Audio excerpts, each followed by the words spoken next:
اب اس ورس میں آپ دیکھیں اللہ سبحانہ و تعالیٰ اس چیز کے بارے میں ریمائنڈ کرا رہے کس کو؟ نبی صلی اللہ علیہ وسلم کو، کیا کہہ کے الم نشرح لک صدر، کیا ہم نے آپ کا سینہ ایکسپینڈ نہیں کیا آپ کے لیے؟ تو نبی صلی اللہ علیہ وسلم کے شرح صدر سے کیا معنی ہے؟ یعنی نبی صلی اللہ علیہ وسلم جو ہے وہ ایکسیپٹ کرتے تھے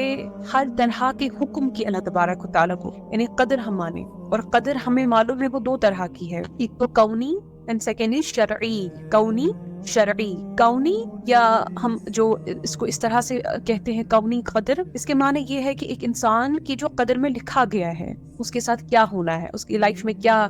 جو ہے کون سے حالات پیش آئیں گے، کیا کچھ ہوگا، یہ سب کچھ یہ کونی قدر ہے۔ اور دوسری ہے شرعی، جو کہ ایک انسان پر لیجسلیٹ کیا جاتا ہے کہ تمہیں اس چیز سے بچنا ہے، تو یہ چیز حرام ہے، اس کام کا حکم دیا گیا، تمہیں یہ کام کرنا ہے، تمہیں یہ چیز تم پہ ایک obligation ہے، تمہیں یہ کام لازماً کرنا ہے، یہ نہیں کرو گے تو جہنم میں جاؤ گے۔ دس از شرعی، یعنی لیجسلیشن جس کو ہم کہتے ہیں شریعت۔ اینڈ سیکنڈ از حکمی یا کونی جس کو ہم کہتے ہیں، وہ یہ ہے کہ انسان کی لائف میں کیا کچھ ہوتا ہے، سمجھنا، ایکسپٹ کرنا، اور ایکسپٹ کس طرح سے راضی ہو کے، اس کو کہتے ہیں شرح صدر، دونوں کو۔ اور اگر ہم نبی صلی اللہ علیہ وسلم کی لائف پہ غور کریں تو ان کی شرح صدر کے بارے میں ہم کسی کو بھی کسی طرح سے ہم کسی کوئی کمپیریزن ہی نہیں ہے اس کے ساتھ کہ وہ کس طرح سے کنٹینٹ تھے اللہ سبحانہ و تعالیٰ کے ڈیسیجنز کے ساتھ، اللہ تبارک و تعالیٰ کے کمانڈمنٹس کے ساتھ، کہ وہ اتنے فرم تھے۔ جیسے ہم نے سیرہ ہم پڑھ رہے ہیں یا جو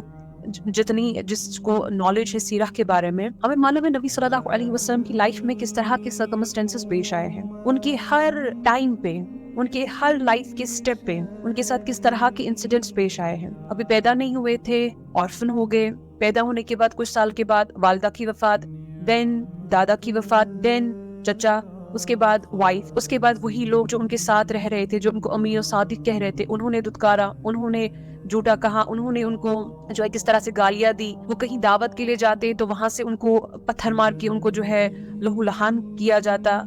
یا اسی طرح سے ہم نے دیکھا کتنی ساری چیزیں ان کی لائف میں ہوئی، مگر سٹل ہم نے دیکھا کہ نبی صلی اللہ علیہ وسلم اس قدر فرم تھے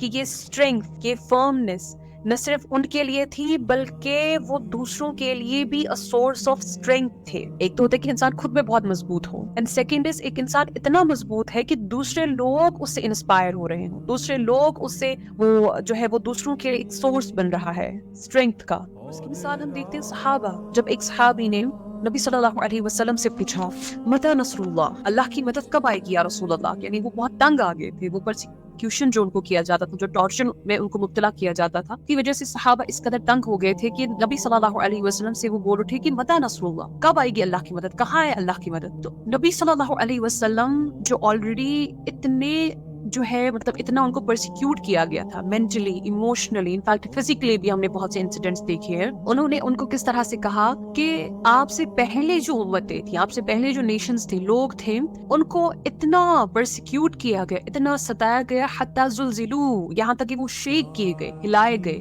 کہ انفیکٹ پروفٹس نے بھی کہا کہ اللہ کی مدد کہاں ہے۔ تو ابھی تو آپ کا جو ٹارچر ہے یہ تو ایک بہت بیسک لیول کا ہے، ابھی تو بہت کچھ دیکھنا ہے۔ ان کو وہ حوصلہ افزائی کی، یا ان کو جنت کی بشارت دی، یا ان کو جنت کے بلیسنگز کے بارے میں بتاتے رہے، جس سے ان کا جو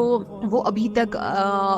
ہم کہہ سکتے ہیں کہ جو وہ پیشنس تھی جو کہیں ایک ڈگمگا رہی تھی وہ برقرار رہی۔ ٹھیک، تو یہ نبی صلی اللہ علیہ وسلم کے شرح صدر کا ایک مقام تھا، ایک لیول تھی اس کی۔ ٹھیک، یا یہ دو آتے ہیں اللہ تبارک و تعالیٰ کے جو کونی جو قدر ہے، جو اللہ تبارک و تعالیٰ نے ان کو شرعی کی بھی اگر ہم بات کریں، جو لیجسلیشن ہے، حرام و حلال ہے، تو اس کی بس ایک چھوٹی سی مثال اگر ہم دیکھیں اس سے ہمیں پتہ چل جائے گا کہ وہ کیسے کنٹینٹ تھے۔ جیسے ہم لوگ ہم لیجسلیشن کو فالو کرتے ہیں، ایکسیپٹ کرتے ہیں، سمجھتے ہیں، مگر ایسا ہوتا ہے بہت سارے لوگ ہم میں سے ہی کہ وہ دل کی رضامندی سے وہ کام نہیں کرتے۔ مثال نماز، جیسے قرآن میں بھی ہے کہ بہت سے لوگ نماز پڑھتے ہیں کہ وہ جب اٹھتے ہیں تو بہت وہ تھکاوٹ کے ساتھ، بالکل ان کا جیسے من نہیں ہوتا نماز پڑھنے کا، مگر پھر بھی وہ زبردستی اٹھتے ہیں نماز کے لیے، کیونکہ نبی صلی اللہ علیہ وسلم کیا فرماتے ہیں نماز کے لیے کہ نماز جو ہے الصلاۃ قرۃ